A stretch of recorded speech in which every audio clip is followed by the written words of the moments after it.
Now the technology is going to work absolutely brilliantly, and I'm going to navigate it well. And I'm just going to start our first panel session, which I think is going to be a great one.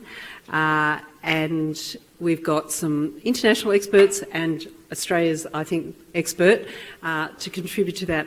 I will just give a really brief introduction to describe them at the start, and then I'll just refer to them and not interrupt the flow. There'll be some time for questions at the end.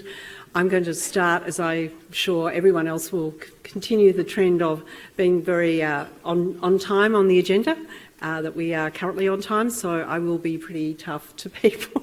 It's not my style, but I'll do my best. Okay, I'd first like to introduce Shamila Khan, who is the Director General of Charities, directed in the Canadian Revenue Agency. So that's a model of Canada where they are actually within the Revenue Agency.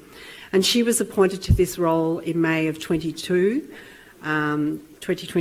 and we've had several conversations, and it's been really lovely to meet someone else who's not that much further in their path than I am.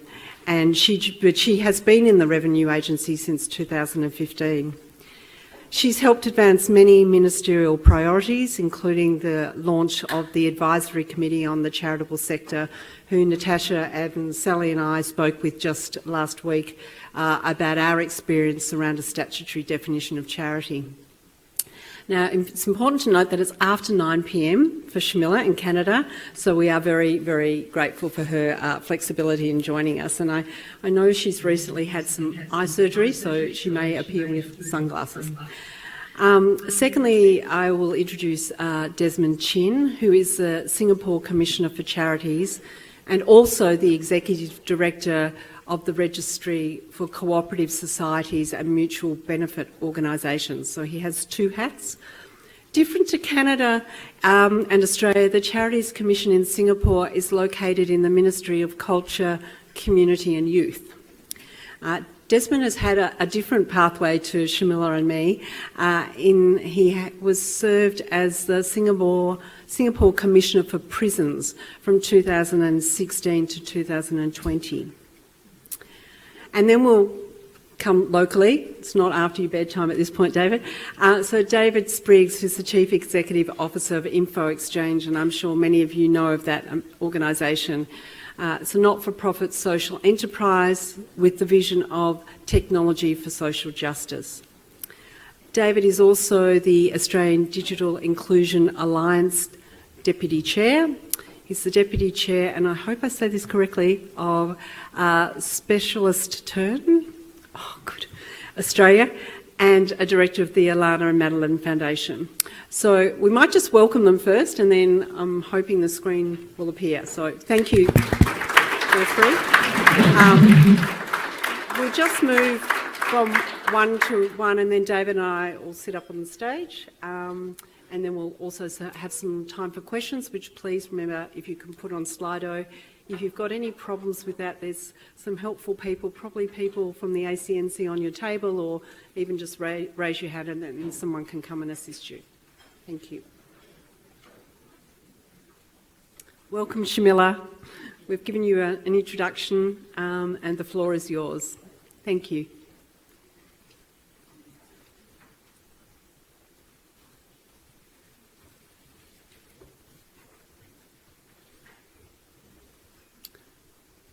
Can you take yourself off mute, Shamila, and you're all ready to go?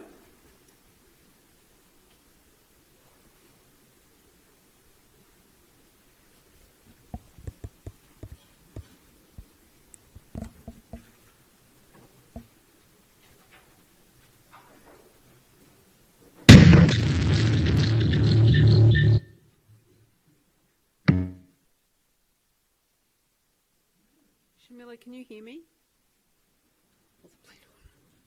It's a long way to shout to Canada. I'm sorry, I can't do that.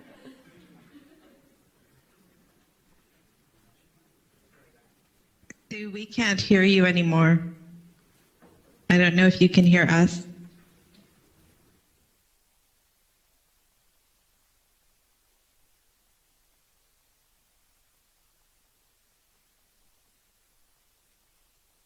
Okay. Did you want me to start? All right, I'm having trouble hearing Australia, but it sounds like Australia can hear me, so that is great. Good morning. It's really great to be here with you, and I'm looking forward to hopefully hearing the other speakers as well.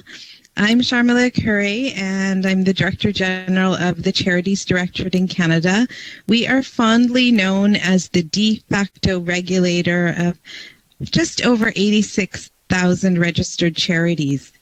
Our mandate is slightly different from what you might see in other jurisdictions in that it comes from federal tax legislation that affords charities in Canada an income tax exemption, as well as the ability to issue tax receipts to taxpayers for donations received that taxpayers can then use to reduce their taxable income. And it's quite a valuable donation tax credit and deduction for corporations. We're considered a de facto regulator because technically under our constitution, it's the provincial governments that have jurisdiction for charities, but very few provincial jurisdictions are active in this space, essentially leaving it to the Charities Directorate to keep an eye on the sector. So I was asked to address a few issues this morning, and the first is around the type of data that we collect and how we use the data as a regulator and what others might use our data for. So as a regulator, we require charities to complete an annual information return, or what I will call the T3010. It needs to be filed on an annual basis 6 months after the end of a charity's fiscal year. We will send a reminder to an organization 3 months before it's due, and then a second reminder 30 days before the due date. If a charity does not file its return, even after the reminders, its status as a charity will be revoked. Approximately 800 charities are revoked for failure to file in any given year. We also try to educate the charitable sector more broadly by sending general reminders out in the spring and in the fall in advance of peak filing periods. And for Canada, that means December 31st as a fiscal year end and June 30th as a fiscal year end. We do have a penalty for late filing. It's $500. But we generally don't apply the penalty unless a charity comes back and asks to be re-registered. So what's the purpose of all this information that we collect on our T3010 form? It really has a dual function. The first is to support our compliance activities because we are a tax regulator. And the second is to support public transparency about the charitable sector. And that was by design in our tax legislation. So our compliance area will review the data on the T3010 form for signs of noncompliance, and they'll identify potential areas of noncompliance for follow-up through an audit. And they'll also review the data to see if a non-audit intervention might be appropriate. Sometimes charities make mistakes or omit to submit certain types of information. So the best approach might be a phone call or a letter or something we call a charities education program visit, and will help the charity learn how to complete the form accurately. And the second role that our T3010 form plays is to support public transparency. So this is really important in the Canadian context. Registered charities receive very generous tax incentives, and the T3010 promotes sector transparency and encourages charities to be accountable to Canadians, as most of the information filed on the T3010 is available to the public and is available through the Government of Canada's Open Data Portal, as well as the Charities Directorate website, where we have 5 years worth of data available at one time. This data set is one of the government's most popular data sets. In 2022, the data set was accessed over 600 times, and that's quite a a high number compared to other data sets that are available. Donors use the data to make informed decisions about which charities to donate to. And researchers, academics, professional fundraisers, and the media also look at the data to monitor how charities use their tax-assisted income and resources. The sector uses the data to inform public policy recommendations in an evidence-based way. And the Charities Directorate also responds to many requests for data directly. In 2022, we completed over 650 requests for T3010 data. While this data is available on the government's open data portal, we are able to package the data in a way that better serves the needs of stakeholders. There's also a lot of interest in the data that is collected by the tax agency on the charitable sector.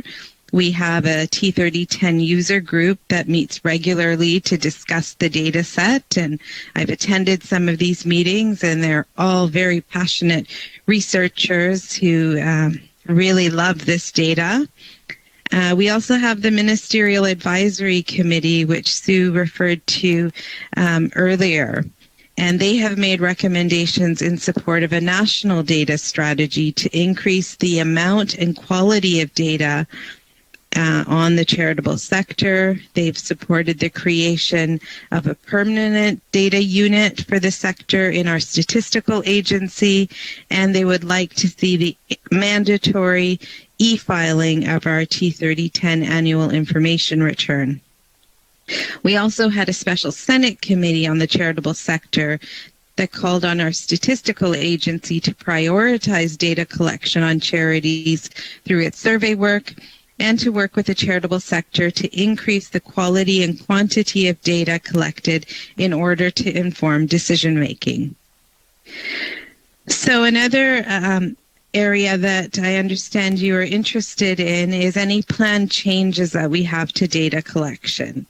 So in 2022, the Government of Canada introduced some new legislation that will allow Canadian registered charities to make qualifying disbursements to grantee organizations. So this essentially means that Canadian charities will be able to make grants to other entities providing certain conditions are met. In the past, this wasn't a possibility, and charities had to direct and control the use of their resources when they were given to other entities. So this is quite a change for the sector, and a lot of stakeholders are very interested in how charities will be granting to entities that are not registered charities. So in terms of reporting, charities will now have to report on each grant over $5,000, and this information is going to be available to the public. And we expect there will be lots of interest in this data. So the other area that I wanted to explore were some issues that we face in collecting data, and how do we manage these issues. So I think our real challenge right now is with respect to digital filing. Currently, only 20% of our charities are filing their information return electronically, and we would like to see this number go up to 100%. When we receive the information in a paper format, we have to key the information manually into our databases. This is costly, it takes time, and there's also the possibility of human error. So we're doing our best to encourage digital filing, but it is a challenge. We are part of a tax agency, and we take the security of information very seriously. And the sector struggles with the level of authentication required to access our online systems. We also face struggles with volunteer turnover. Once a volunteer learns how to do the online filing, they may move on to another position, and the new volunteer may not understand how to continue with e-filing. So we're using webinars, email communications, and personalized help over the phone to assist charities to get set up for digital filing, but this is quite a struggle. In 2023, we will be introducing a new T3010 form, and as a result of this change, charities will no longer be able to use outdated forms. For many, many years, we've been so happy just to receive the annual information return that we sort of overlooked the fact if it was 2 years or 5 years out of date. We still accepted it. But on a go-forward basis, starting next year, our keyers typing in the information from the paper forms will not be able to use old versions of the form and key that information in. So it's a wonderful opportunity to really push our digital services, and charities will know if they're using the digital versions that they're using the latest versions of our form.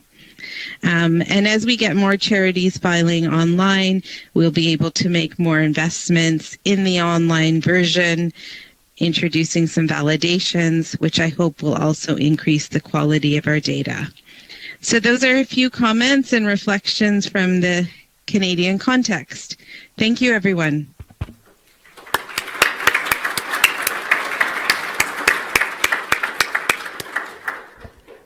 Thank you, Shamila. I'm not sure if you can actually hear us. I hope you can, and to the extent you can't, the room is very much thanking you for not only staying up, but giving us such a great and honest reflection of where you're at. I'd have to say how lucky we are that we started 10 years ago, and we started it as digital by default when you hear that number of 20% doing electronic filing. Now, hopefully we'll seamlessly move to Desmond, and we'll keep on time, and then we'll have time for David and then questions. So thank you. Thanks, Desmond. We can see you, and we're waiting for you to speak. We can't hear you. Are you on mute?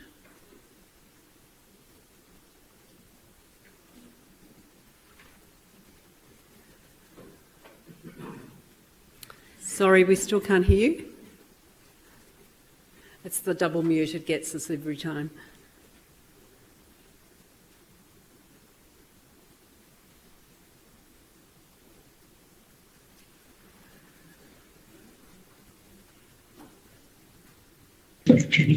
There. You can hear. We can hear you now. That's great. You're all ready to go. Thanks. Thanks, Desmond. You can hear us. All right. Thanks, Sue, and good morning, everyone. Thank you for having me here, and also for Camilla's very interesting presentation. I think there are many commonalities and issues and challenges that Singapore faces as well. I'd just like to jump very quickly. I'll probably speak for about 7 minutes or so, and I'd like to share some slides which may then help explain certain things that we are doing. Well, firstly, I just like to share that the vision of the Office of the Commissioner of Charities, which was set up in 2006, aims to develop a well-governing and thriving charity sector. The public support is a very important consideration for us, and we know that as much as we want to achieve this, we will need to strike a balance between good and strong regulation, as well as capability development and outreach within our charity sector. I thought I'll just give you a very quick overview of what our charity sector looks like so that you have an idea of what we're talking about. Unlike Canada, we have a very small number of charities. I thought it was very large. When Canada said it has 80 over 1,000 charities, I think ours is very small compared to Canada's. We have about 2,400 charities in Singapore. Slightly over a quarter, about 27%, are what we call Institute of Public Characters, which means that they're allowed to issue 250% tax-deductible receipts to donors. I think it's similar to Australia's deductible gift recipients. Now, very briefly, of the 2,400 charities, there are about 7 areas, types of charities. They include healthcare, social and welfare services. A very large proportion are religious. There's also the education component. There's also a large community component, sports and arts sector. Of the largest groups, social welfare organizations and religious institutions make up almost 2/3 of these 2,400 charities.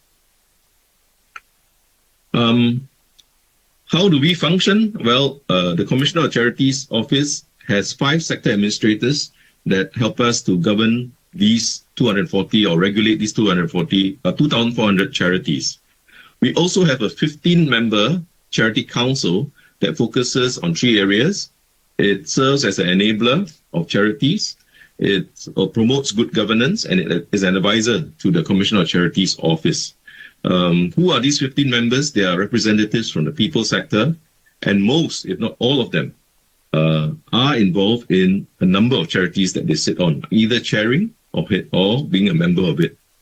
So the Commissioner of Charities Office works very closely with both the Charity Council and our sector administrators. Let me now move on very quickly to the types of data that we collect and the use. Like Canada, we also have a requirement in our Charity Act that requires all charities to submit 3 very important documents. Firstly, it's the annual reports. Secondly, it's their financial statements. And thirdly, the governance evaluation checklist. So what is this GEC or governance evaluation checklist? Basically, it's designed to help charity boards to self-evaluate the extent in which they have complied with the essential guidelines of our Code of Governance. And it has to be signed off by the board prior to the submission electronically. Now, charities' annual submissions for the last 3 years are published onto our charity portal. We do not collect hard copies. It's done electronically. And as the purpose, as Shamali has said, is for the viewing by the public so as to facilitate informed giving. Now, non-submissions or late submissions are also reflected in the portal as well. Now comes my great unhappiness. About 40% of our charities have not submitted a complete set of their mandatory submissions. This is obviously something that is not good. So in 2022, we tried not to get overly excited when we looked at these numbers. So we have engaged a behavioral insights research team to try and understand how we can improve this rate of submission. So they did the study, and in the last briefing, we noted there were three barriers. One is a lack of awareness by charities that there is an annual submission requirement.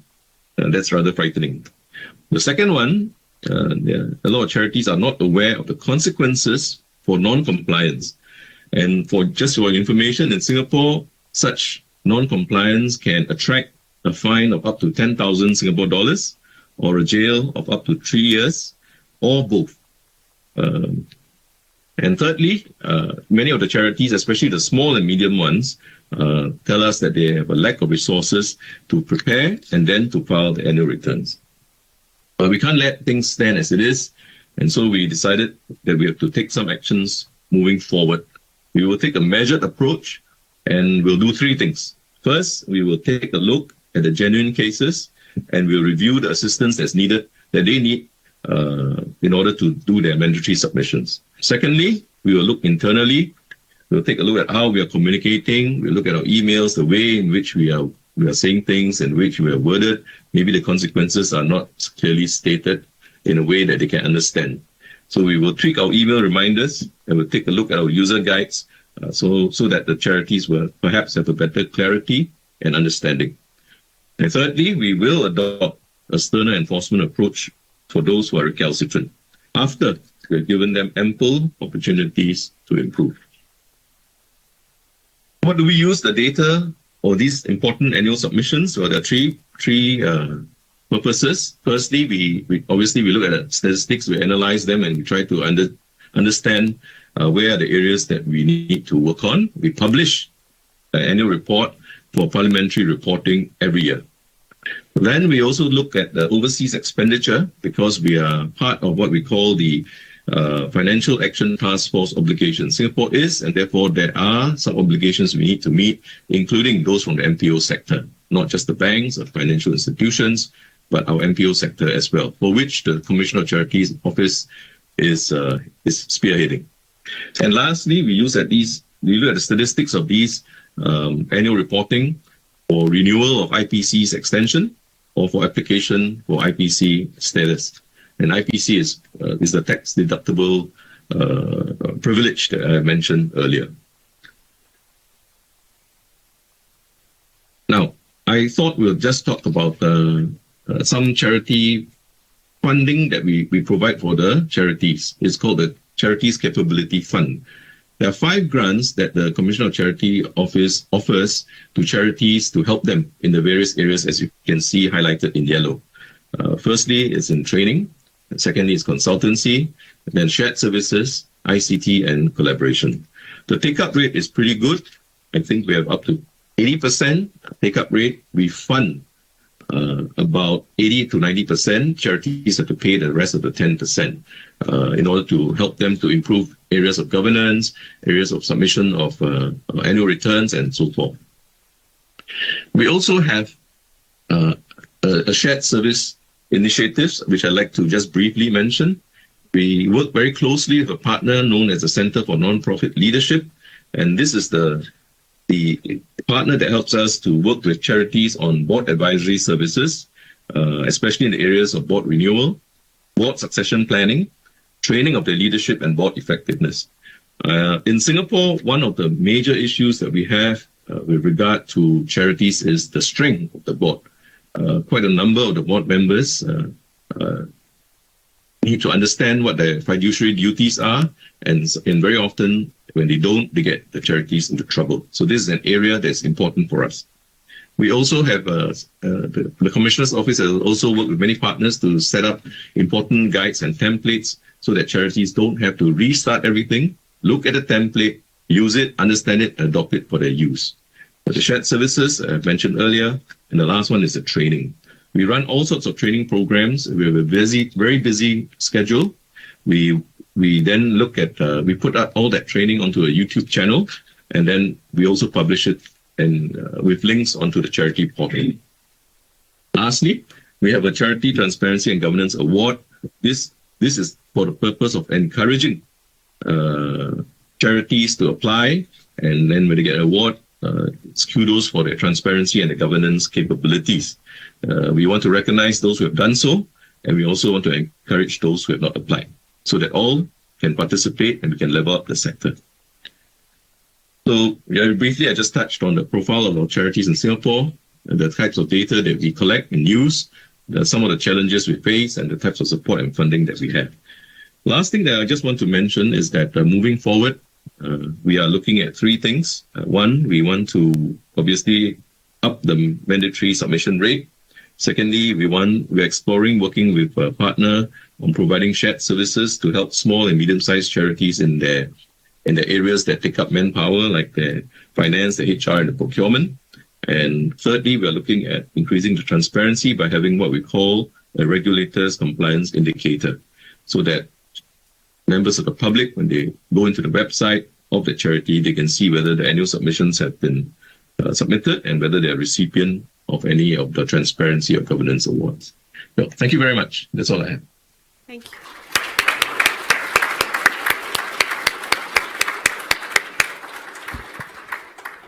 Thank you very much, Desmond. I hope the richness of this conversation is around the difference that you can see in a whole range of areas. I don't propose to ask the government for powers to send people to jail for not filing their annual returns, but it's a concept. And now I'd like to welcome David to one of the comfy chairs. Comfy chairs. Thank you.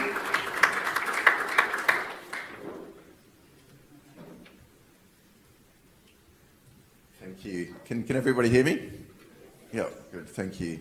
Feels a little strange being on a panel discussion when I'm the only person here in the flesh. But thank you so much for having me here today. I don't have a perfect attendance record at Regulators Day. This is my first Regulators Day, and I thought I'd be a little bit scared turning up to an audience of regulators and lawyers, and clearly I should be talking about 3-year jail terms in the first session.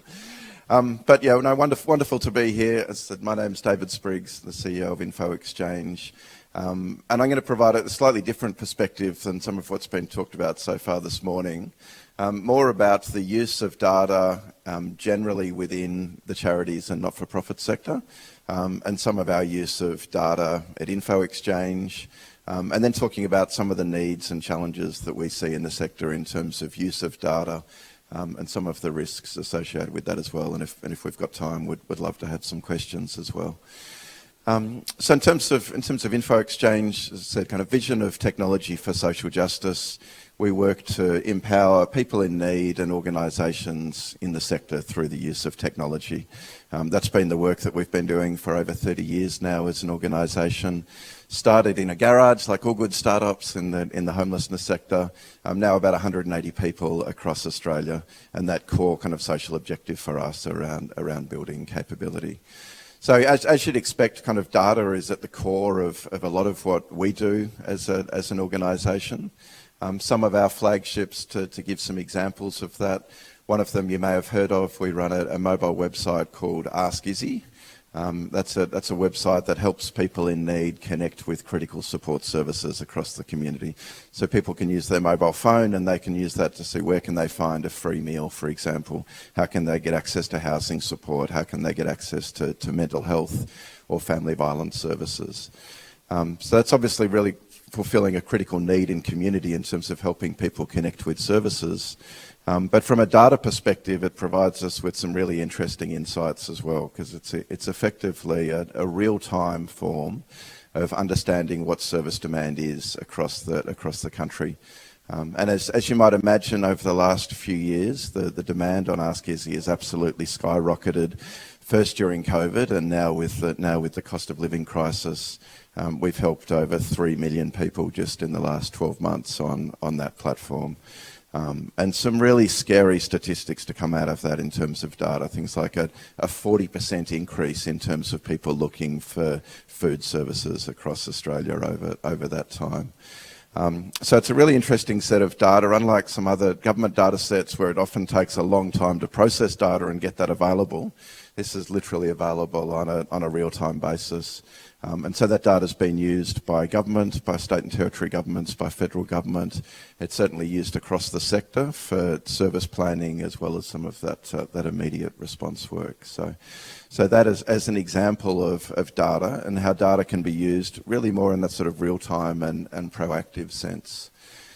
We also provide a case management solution for the not-for-profit sector. It's used by about 5,000 organisations across the sector, from the very largest of organisations like the Australian Red Crosses, for example, down to very small organisations. That system holds data in it of over 7 million client records. So if you think about that as a proportion of the Australian population that intersects with social services. And our challenge in that system really is to help organisations, help charities and not-for-profits get the most out of that data they're collecting. So they're collecting a lot of data about their clients, around case plans. Some of the more advanced are quite strong in outcome measurement, but a lot of them are just collecting core data, and really you ask why, and they're collecting that data to meet funder requirements, whether that be government or others. And so a really significant opportunity we see there to help those organisations better understand the data they collect and kind of shift from that sort of understanding the outputs into understanding outcomes. And finally, look, within Info Exchange, just an example of how we use the ACNC data sets. We run a platform called Connecting Up.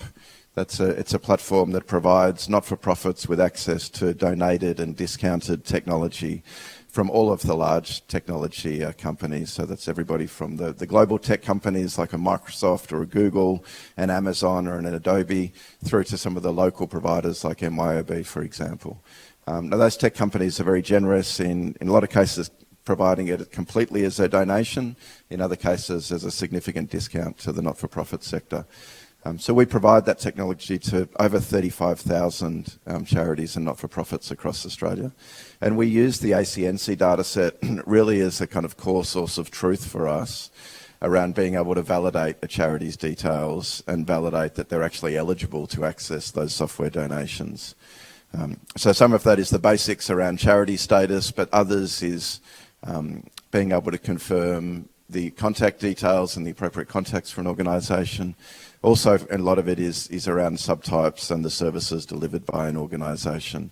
A lot of those donations vary depending on the services that organisations deliver. So that's maybe starting with some of the positives. That's how we use data at Info Exchange and how it kind of really sits across everything we do. But certainly well known across the broader charities and not-for-profit sector, use of data is a real challenge. We do an annual report on digital technology in the not-for-profit sector. In the most recent report, we found still only 40% of organisations in the sector say that they can understand the impact of their services through their information systems and the data that they have. And so just thinking about that for a moment, in a sector which is all about social impact, only 40% of organisations say that they're effectively able to measure their impact through the data they collect and their information systems. So that's a huge challenge. Maybe given that stat, not surprisingly, still 30% of the sector is reliant on paper records and Microsoft Word and Excel for collecting data. Although I thought that was a really bad stat, though we just heard from Canada that 80% of their charities report on paper forms, so maybe we're slightly better than we think. But there's some massive challenges within the sector, and challenges around having those data skills and having those digital literacy skills within organisations to make better use of data. What can we do about that? We've been running an initiative at Info Exchange called the Digital Transformation Hub. It's been an initiative that's supported initially by philanthropy, by the Lord Mayor's Charitable Foundation and the Gandel Foundation, and subsequently by a number of state governments, to really look at how do we boost the digital capability of not-for-profits and how can we help in this area of data. We've recently just launched an extension project to that, funded by the Paul Ramsay Foundation, called the Data Catalyst Network, and that's all about capacity building in the sector around the use of data, and 3 distinct projects around disrupting disadvantage through the use of data. So there's some exciting work going on there, and there's some great involvement from government in that as well through the Public Sector Data Network. But in that project, again, I would say it's the larger not-for-profits and it's the public sector organisations coming together. And so really our challenge there is how do we enable those small to medium-sized organisations. And then finally, I'll just touch on the risk element in all of this. And probably not surprisingly, that core risk in the sector is around information security. So again, in this annual report that we do, we ask a whole lot of questions around information security. Really disturbingly, still over a third of organisations in the sector don't have the basics of multi-factor authentication turned on in their environment. Less than 50% provide any form at all of cyber awareness training to their teams. And we haven't published it yet, but we've just completed this same survey this year. Over 1,000 organisations responded. And we thought, given information security has clearly been in the headlines, that we would make some progress in this area. Still, only 23% of organisations say that they have any processes or policies in place to address information security. And it's even a lower percentage that say they have an active plan to improve their cybersecurity posture. So I think massive amounts of work that we need to do there. And just a final call out to what we were just hearing from Singapore is we think really the need for a charities capability fund. There's been some great work happening in New South Wales. They put a social sector transformation fund in place, and it really helped charities and not-for-profits kind of lift the bar in terms of not just technology across a whole range of areas, but technology was a key one. And we think that's something that really needs to be looked at on a national level as well. But anyway, I've probably over-talked. I'm also in that nerd category. I'm a tech and data nerd, so wonderful to be geeking out with you here today. And look forward to some questions if there are some. Thanks, Sue. Thank you.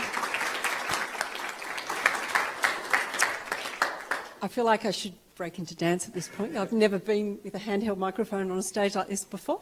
But Very much thank you for all the speakers. We do have time for a couple of questions. I believe both Singapore and Canada can now hear us.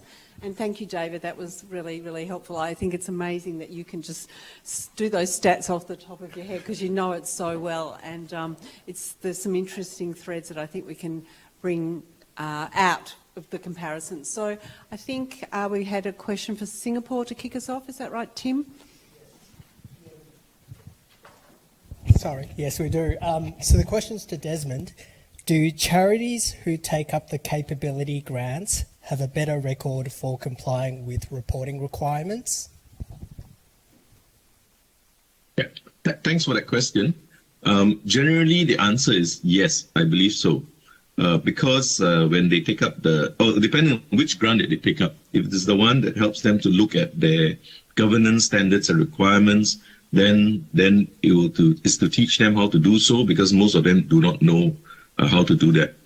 We notice that those who do take up the funds are very serious about it because it requires a change of behavior on their part. And so many of them, if they do take it up, that's what happens. There's a take-up rate, as I said, of about 80%. If I'm not mistaken, the lowest take-up rate is for the IT grant.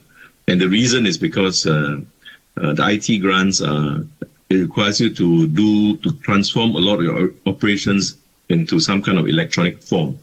And you and I know that change is always difficult. It requires a whole mindset shift as well as the change of your operations as well.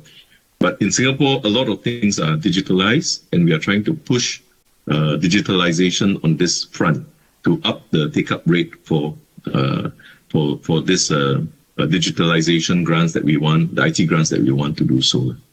Some of the charities have told us that the reason why they don't take it up is because the funding is for 2 to 3 years, but thereafter, as you and I know, that some of the IT costs is a recurrent cost and is therefore quite expensive for small and medium-sized charities to bear. We haven't got round to solving that problem. We are just at a stage where we are trying to push the take-up rate for that particular grant. Thanks. Thanks, Desmond. Before we get the next question, David, did you just want to comment on that pick-up rate? Are you surprised by that, given, normally where I come from used to be that someone was offering you money, you took it. Yeah, no, absolutely. It is surprising, and certainly, I mentioned the New South Wales Social Sector Transformation Fund. The bulk of the grants in that fund were around technology. But I think Desmond makes a really good point around the recurrent cost. And this is what we often say, transformation is not just a single one-off project that takes a period of time. And that's really where it comes into the whole argument of paying what it takes from government and philanthropy to say that you need to fund these initiatives over time. You shouldn't just look at it as a 12-month or a 2-year project. So I think that's a really valid point. Thanks, David. Tim's got, I know, quite a few questions, and we'll do our best to get through some. Remember, there's also conversations to be had on the chat and also in the room later. But Tim, another question? Sure. So we've got a couple for Canada. So I might start with the first one. Does the Canadian legislative changes allow charitable entities to grant non-charitable entities? Sorry, the question moved. Grants from philanthropic foundations?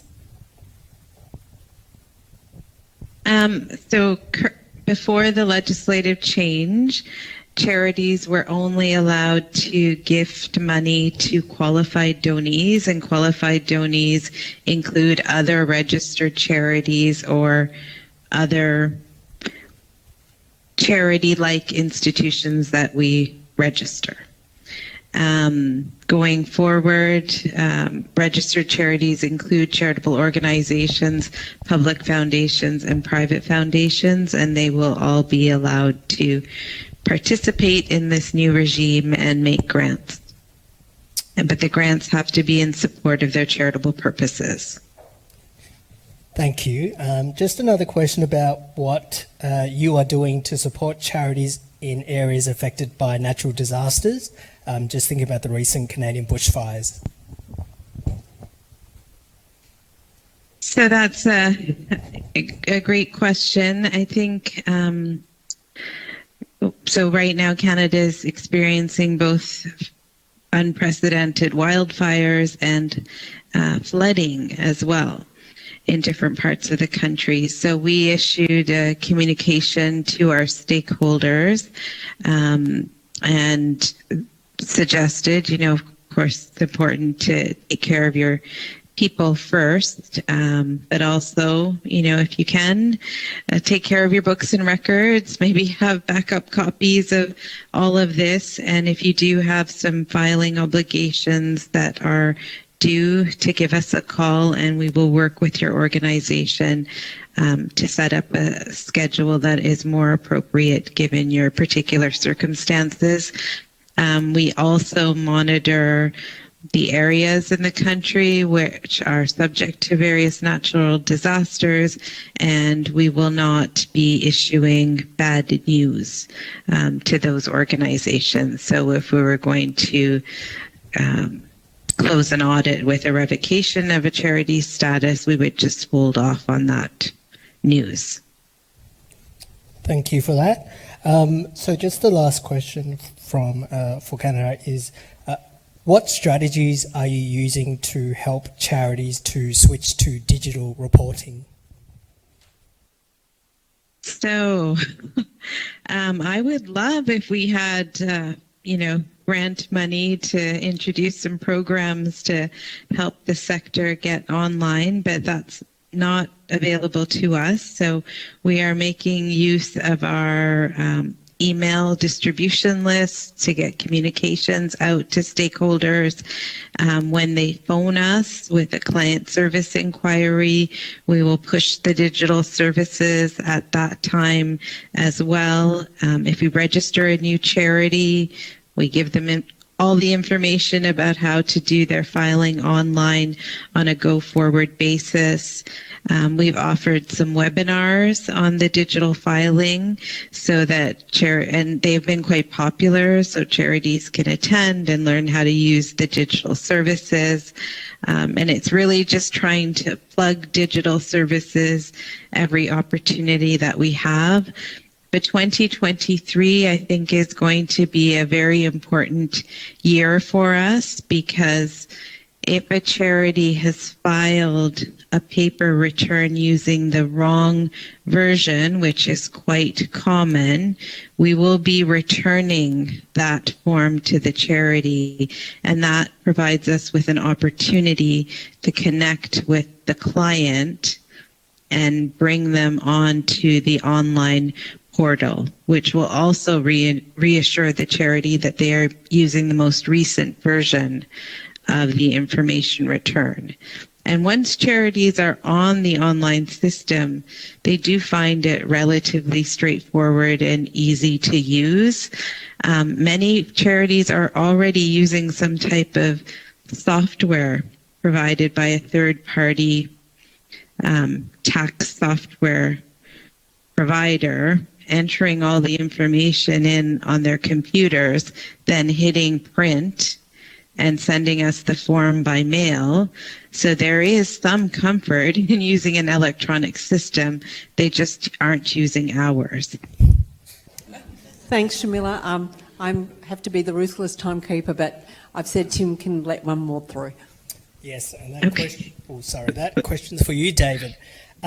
So what do you think can be done to reach small charities? Yeah, I think it's a huge challenge reaching those smaller charities, but in our experience, it is possible.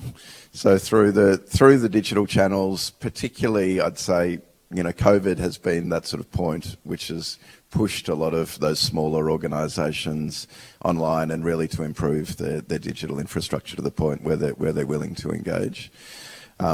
So it's providing the resources to those organisations. And one of the things we've seen through our digital transformation hub is that, not surprisingly, it's about that human-to-human contact. So we provide an expert bar, a free expert bar on that hub for small organisations, where they can just book in and have a 1 hour conversation with a real person to talk about what some of their digital challenges are, whether it be information security, whether it be data, no matter what it is, and actually just have a conversation with somebody and actually put them on the right track and point them to some resources.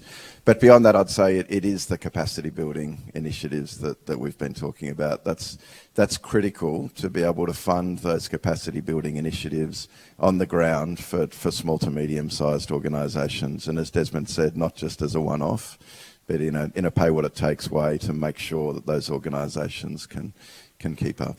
Yeah, thank you. I want to really acknowledge and thank my international colleagues who have not only made the effort today, but we've had several conversations and we have plans to have more conversations as we learn from each other. In one moment you can feel like, oh wow, we're leading the world because we've got more people online forms, and another way you can think, oh wow, wish we could do that. But that's the beauty of having that collegiate approach. So thank you, Shamila and Desmond, very much.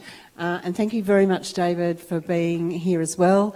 I think it's a good start to our conversation, and I'm sure there'll be more to be had. And I'm going to hand over to Mel now to chair the next panel. And thank you again, both of you. Thank you.